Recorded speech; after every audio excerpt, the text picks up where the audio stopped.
and then have a big breath into cow. So for cow, we start to curl the tailbone the other way. I like to have a little bit of a shoulder roll to lift up through the heart. So trying to pull those shoulders back as much as you can, still pulling the tummy in, so we try not to just let the belly hang. And then exhale into your cat.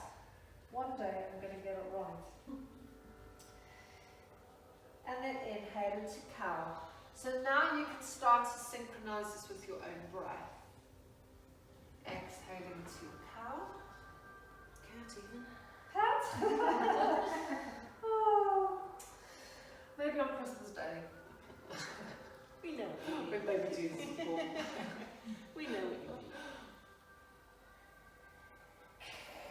Cats? It's because they're both got C's. And then into your cow.